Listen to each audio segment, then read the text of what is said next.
El nacimiento de un hijo anuncia un amplio futuro del que no seremos totalmente parte. Julio Ramón Ribeiro lo resumió muy bien. El diente que le sale es el que perdemos, el sentimiento que aumenta, el que nos empequeñecemos, las luces que adquiere, las que nosotros se extinguen, lo que aprende, lo que olvidamos, y el año que suma, el año que se nos sustrae.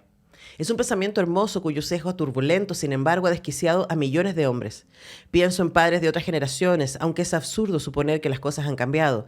He conocido a hombres que ejercen la paternidad con lucidez, humor y humildad, pero también he visto amigos queridos que parecían tener el corazón bien puesto, alejarse de sus hijos para entregarse a la recuperación desesperada y caricaturesca de su juventud. Y también abundan quienes enfrentan la pulsión de la muerte agobiando a los niños a punta de misiones y decálogos con la explícita o velada intención de prolongar a costa de ellos sus sueños interrumpidos. Esta es una de las muchas bellas reflexiones desde lo literario, desde lo personal, desde lo testimonial de esta preciosura de libro que se llama Literatura Infantil de Alejandro Zambra, a quien tenemos conectado desde México a nuestro Zoom. ¿Cómo estás, Alejandro? Muy bien, muchas gracias por invitarme y por lo que dices sobre ese libro que quiero tanto. Es un libro muy bello. Nosotros, ¿te acuerdas, Alejandro, que en pandemia hicimos un cuestión de gusto y que pueden buscar, está ahí en YouTube, y hablamos de estos tránsitos, ¿no? Y de cómo si uno lee Bonsai, en este momento tú recién habías editado Poeta Chileno, uno puede ver tus propios quehaceres, tus propias inquietudes y cómo te vas moviendo. Y este es un libro full paternidad, algo que está en Poeta Chileno sin duda, ¿no? Pero que aquí es de manera súper, ultra evidente y sin mucha... sin muchas sin un ejercicio de ocultamiento, diríamos, que sí puede estar en la novela, ¿no? Porque aquí hay la segunda parte son cuentos o relatos, pero la primera parte son directamente tus reflexiones. Cuéntanos respecto a esa estructura y por qué quisiste armar esta literatura infantil desde ese lugar. Sí, bueno, yo he tenido la suerte de que escribir para mí existiera desde más o menos un comienzo, ¿no? O sea, que la literatura o la preliteratura, ¿no? Yo estoy medio tratando de descifrar eso, ¿no? Porque yo no llegué a la literatura por la biblioteca, por la puerta, ¿no? Y creo que en eso hay una experiencia más colectiva. Somos muchos los que entramos por la ventana a la literatura, ¿no? Como una banda que te gusta, una banda rara, ¿no? Que te gustó y que empezaste a seguir y de pronto conociste a otra gente que le gustaba esa banda rara y ahí se empezó a generar comunidad, ¿no? O sea, mi experiencia es más casual, tenía esta abuela materna que nos incitaba a todos sus nietos a escribir, pero ella misma nunca la vi leyendo una novela, digamos, ¿no? O sea, tenía un rollo con la escritura que estaba vinculado a la música, al humor, a las historias que ella misma nos contaba sobre el terremoto de Chillán del 39. Era un personaje que iba muy rápidamente de la risa al llanto, y claro, la persona más divertida que yo conocía. Entonces, gracias a ella, todos escribimos. Y entonces escribir para mí siempre ha estado en mi vida como un hábito y como un juego. Ha sido muy natural. Cuando nació mi hijo, por supuesto, iba a escribir sobre eso. O sea, no tenía ninguna duda que ante una experiencia como esa, la iba a enfrentar con ese placer de explayar, de formular una experiencia. eh, y. Y claro, incluso interrumpí todo lo que estaba haciendo para que esas dos experiencias no rivalizaran, ¿no? O sea, Ujú. que la paternidad y la escritura no rivalizaran en lo absoluto. Estaba escribiendo Poeta chileno, interrumpí la novela. Yo creo que se coló también mucho de lo que estaba sucediendo en Poeta chileno, incluso en pasajes concretos. Y bueno, es una experiencia que luego me pareció que tenía sentido publicar, ¿no? O sea, a mí siempre me gusta mucho, me gusta separar escribir de publicar, ¿no? O sea, quiero que escribir nunca esté vinculado al obligatorio, que siempre tenga una dosis de balbuceo, de búsqueda independizada de pragmatismo, ¿no? O sea, que sea algo libre realmente. Y de pronto ya empieza a tener sentido porque empieza también a engranarse con discusiones, con conversaciones con amigos. y empieza uno a darse cuenta que tiene sentido compartirlo, ¿no? Ujú, ujú. Ahora, al compartir la paternidad o la experiencia de la paternidad, tú también estás compartiendo tu propia vulnerabilidad. Según me han dicho quienes son padres y sobre todo madres, que con quienes he conversado más al respecto, una de las primeras certidumbres que sucede al ser padre o madre es la conciencia de la propia fragilidad, vulnerabilidad y mortalidad. O sea, es como tú, una amiga me dijo, Claro. ahora no me puedo morir. Sí. Así de simple. Y cuando tú decides escribir sobre esto y mostrarlo, especialmente en la primera parte del libro, que están contados por los días de vida de tu hijo, esto más bien pensamientos, ¿ciertos? Es muy transparente. Entonces, preguntar también por ese ejercicio, ¿no? Porque, insisto, los escritores y escritoras pueden ocultar su experiencia en la ficción, pero acá tú estás hablando desde primera persona, Alejandro Zambra, ¿cierto? Entonces, cuéntanos respecto a escoger publicar eso. Sí, yo creo que la escritura para mí siempre ha sido bastante sin filtro, digamos. O sea, nunca ha estado tan filtrada. Luego, como te decía, uno toma decisiones, ¿no? De qué mostrar, qué no. Eh, Cuando te preguntan, incluso en talleres, bueno, hablo de esto, no hablo de esto, mi respuesta siempre habla, ¿no? O Ujú, sea, luego ya ves, bueno, sí. Y en este caso, creo que esa fragilidad, como tú dices, es constitutiva de la experiencia. Y por lo mismo es natural a veces omitirla, ¿no? Porque quizás está implícita. eh, Digo, en la foto del padre, de la madre feliz mirando a su hijo, hay mucho temor también, ¿no? El primer temor muy sencillo es que al tomar a tu hijo, has pasado por una sensación de fragilidad abrumadora eh, en el plano de lo físico, ¿no?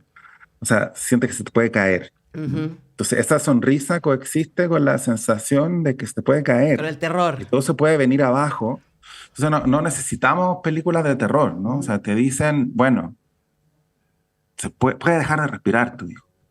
La enfermera te dice, bueno, ten cuidado que puede dejar de respirar.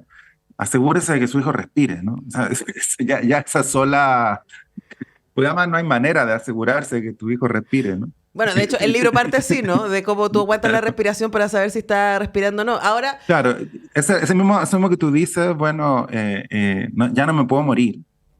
Creo que es una reflexión que todos hacemos, ¿no? ujú, ujú.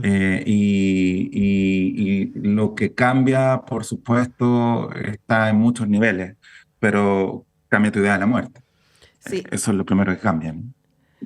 claro, y esa experiencia que es ajena a quienes no tenemos hijos nos permite entrar. A mí lo que me entusiasma de la literatura, del cine, es esta posibilidad de ser ventana y espejo. Yo siempre lo digo en mis talleres, ¿no? Una buena obra puede abrirte la experiencia a un mundo desconocido para ti, como en este caso la maternidad y la paternidad, o puede espejearte respecto a cosas que son comunes a lo humano en esa experiencia que es ajena. Y yo siento que eso pasa mucho en tu trabajo y especialmente en esta literatura infantil porque usas variados recursos, uno podría decir. Está esta primera parte que son como pensamientos, testimoniales, reflexiones, un poco como que uno además siente como tu ansiedad va cambiando. No es que se desaparezca, sino va cambiando a lo largo de Claro, esas páginas. Luego está esta parte que está como que tienen títulos, que son relatos armados en torno a un tema específico. Y después esta tercera parte que yo ya podríamos decir que tienen más estructura como de cuento en donde hay personajes ficcionados, pero que tienen también en común la idea de la relación padre-hijo. Y sobre todo, Alejandro, y tú y yo lo hemos conversado antes, la pregunta sobre la masculinidad. sí. Porque es muy difícil ser hombre en esta época, sin duda. Y me imagino que enfrentado a la paternidad, esas preguntas y esas dificultades se exacerban. Y aquí tú reflexionas mucho respecto a eso. Claro, yo no sé si es difícil o fácil, ¿no? O sea, en realidad, igual estamos en un pequeño rincón, en un pequeño sector que existe en cada país, en cada comunidad, en cada ciudad, eh, en que estas cosas se discuten, ¿no? O sea, en que alguien decide ser o no ser padre, ser o no ser madre, en que tenemos discusiones muy interesante, a veces violenta, a veces muy lúcida. Luego salen los resultados de las elecciones y nos damos cuenta que ese sector es muy pequeño, ¿no? Y que muchas discusiones que creemos haber sostenido en realidad todavía están Ujú, pendientes ujú. y que tiene sentido poner en escena ese espacio y tratar de habitar esa frontera también, ¿no? O sea, de llegar un poquito más allá. O sea, a mí me gustaría también que este libro lo leyera gente que naturalmente o no lee o no le interesa la literatura o dejó de creer en la literatura o llega un poco por error, ¿no? Porque mira, este es un libro sobre paternidad y tú vas a ser papá. O sea, eso siempre me ha interesado mucho porque es mi mundo, ¿no? Ujú. De ahí soy yo, no, no, no. Y yo me he acercado a un espacio que me gusta mucho, una comunidad que me gusta mucho, pero estoy muy consciente que doy dos pasos y estoy fuera de ella, ¿no? Ujú, Entonces, sí me gusta hacer esa precisión. Por ejemplo, yo, padre tardío, fui papá a los 42 años, tuve muchísimo, muchísimo tiempo para pensar la paternidad. ujú. Entonces, por una parte, claro, hago el chiste ahí, crecimos escuchando Billie Jean, bailando Billie Sí, Jean, y teníamos la ventaja incluso de no saber inglés, ¿no?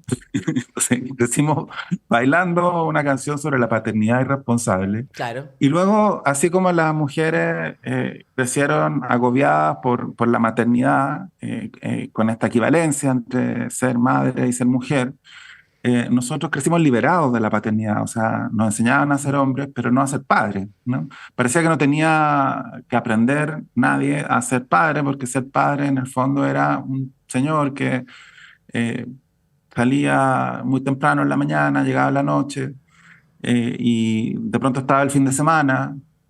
A veces esa presencia significaba algo, ¿no? Algo bueno, algo malo, se volvió de pronto algo más visible, más presente en la medida en que se pronunciaba su autoridad, Mm. ¿no?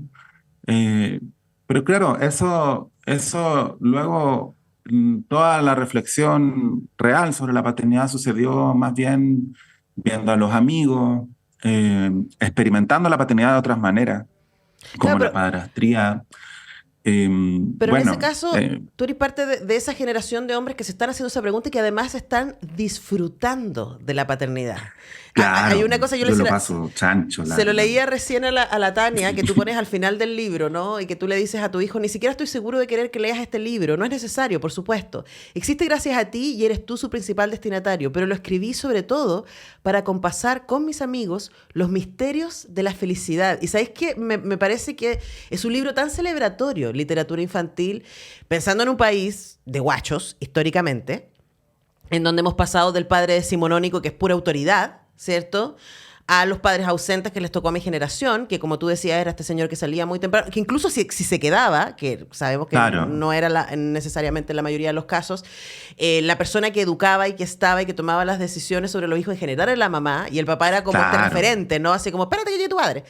Y luego está tu generación que no solamente entiende que corresponde quedarse y criar, sino además que puede ser tremendamente placentero. Y yo creo que en eso tu libro es bien volador de la cabeza, y bien iconoclasta.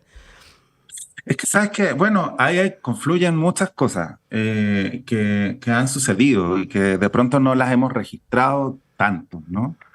Una es que ese padre que llegaba tarde, bueno, alguna vez tuve esta discusión, ¿no? Algún amigo dijo, bueno, ustedes que se quejan de los padres presentes, ¿no? O sea, se quejaba de quienes cuestionaban al padre presente, ¿no? O sea, porque claro, estaba el padre presente y el padre ausente, entonces la mayoría que sentía un padre ausente o que tenía un padre ausente pensaba que era una estupidez quejarse un padre presente, Ujú. ¿no?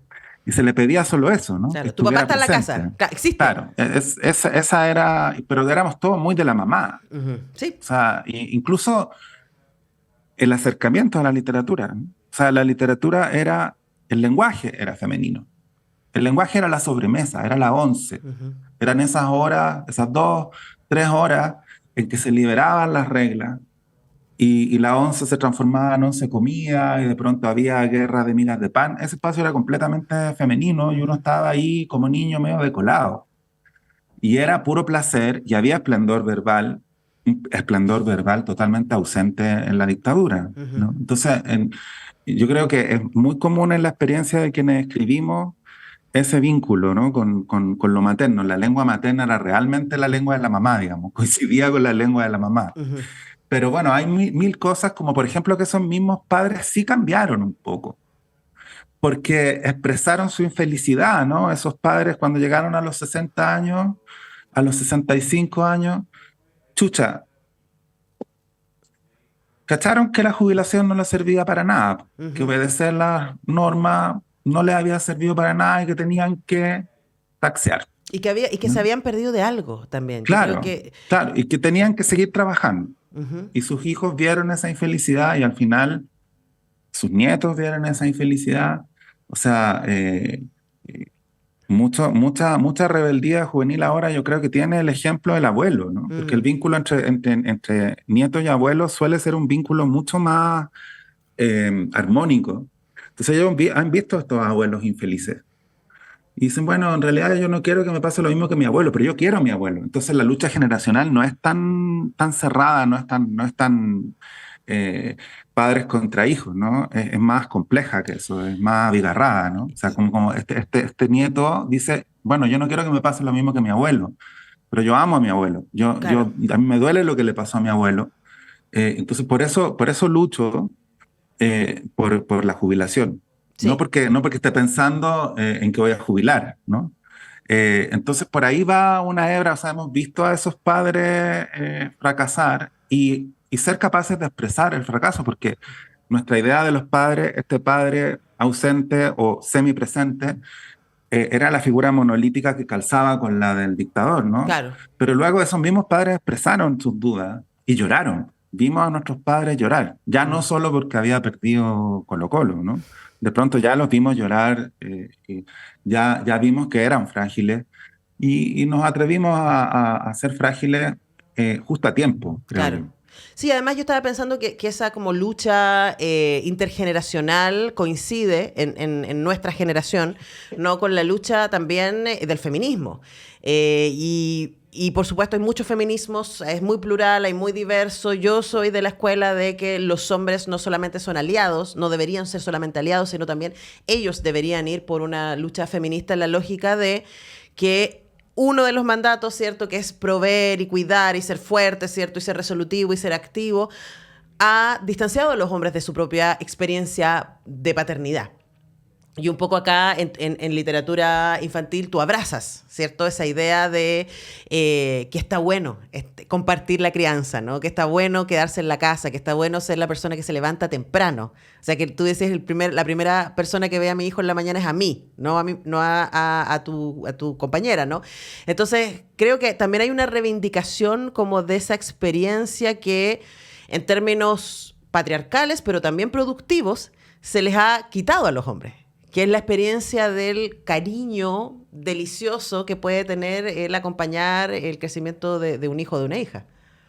Claro, es que también es la reivindicación del placer y de la expresión del placer, porque yo creo que hay muchas experiencias que no se contaron por pudor, ¿no? Mm, O sea, no es que yo creo que experimentamos decididamente de otra forma la paternidad, pero también hurgando, eh, hay un discurso dominante que colmó la representación de la ujú. paternidad, porque finalmente la representación de la paternidad es súper escasa Sí, sí, en sí. la literatura, o sea, es muy, muy escasa. Alguien podrá decir, mira, están saliendo libros como el mío u otros, ¿no? Me encanta eso, pero la verdad es súper escasa, así como dicen, no, hay un montón de libros sobre la maternidad y son críticos. La verdad es que eso ha pasado en los últimos 10 años, Bueno, yo ¿no? hice el ejercicio en mi Instagram para el Día de la Madre. Sí, Y voy a ir a eso, ¿no? Y puse varios libros que para mí habían sido muy luminosos y iluminadores respecto a la maternidad. Hice lo mismo para el Día del Padre, había menos, pero ya que estamos voy a aprovechar de nombrarlos, ¿no? El último de Sacheri, El funcionamiento del mundo, el funcionamiento se me falta el adjetivo, total del mundo creo que se llama. No sé si has leído a Vladimir Rivera, que es de terror el libro, pero es de terror desde la paternidad. Entonces imagínate, con Soy un pájaro ahora, está Hombres frágiles de Patricio Tapia, que me parece que son libros como que están haciéndose cargo. Todos esos libros de las dudas, del, oye, si no sé, que claro. me parece que es muy potente y también me parece que es muy potente para otros hombres decir, oh, mira, se puede sentir esto, también es válido. Y son libros muy recientes, ¿no? O sea, yo, Sí. por ejemplo, el único libro que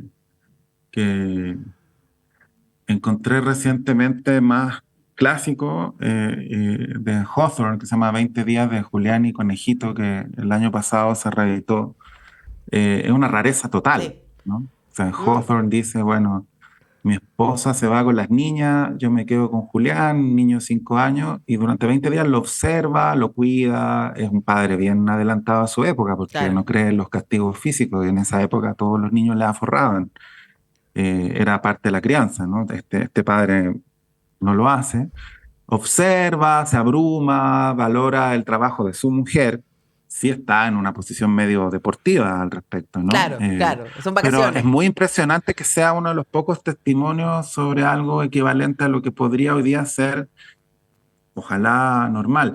Pero claro, yo pienso que hay una parte que está omitida también de la historia, pues, o sea, que no se contó, que por pudor y también porque existe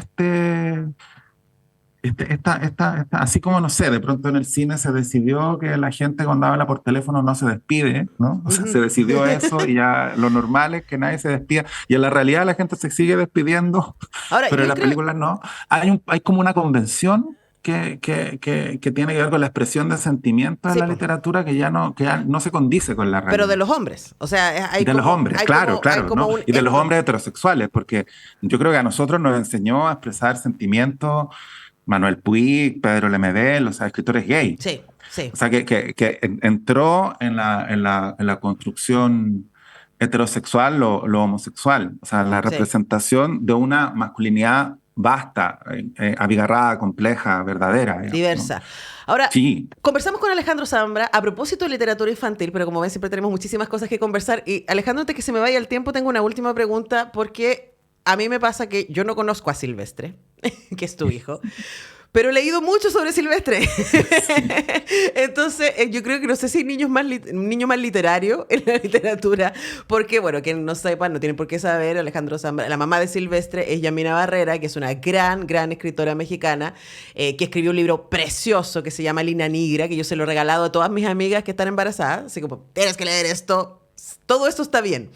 Pero además la última vez que tú y yo conversamos fue por un libro álbum que escribiste, ¿cierto? Mi opinión sobre Mi las opinión sobre ardillas. las ardillas, que es un libro precioso, se lo regalé a mi hijado, enloqueció, con mi opinión sobre las ardillas. Entonces, también pienso en eso, ¿no? Es un poco, es como yo leí ese pedacito, tú dices que no sabes si Silvestre va a leer literatura infantil, pero me resulta súper curioso que si uno lee Línea Negra, está todo el proceso de embarazo de Yasmina, ¿cierto? Y el purperio también, y todo ese proceso, y después uno lee literatura infantil, que es como que tú tomas ahí. Así como el niño ya está afuera, entonces yo puedo, y se acompañan desde ahí. ¿Qué te parece eso de que Silvestre sea un sujeto literario?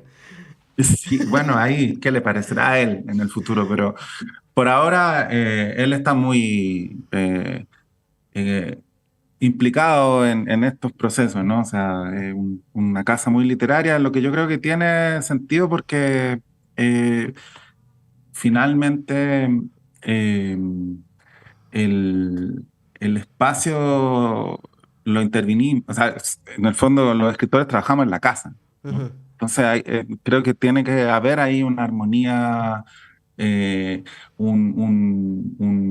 una comunión, una comunidad. Igual estos son libros paralelos. De pronto dice que prefiere que escribamos libros para niños.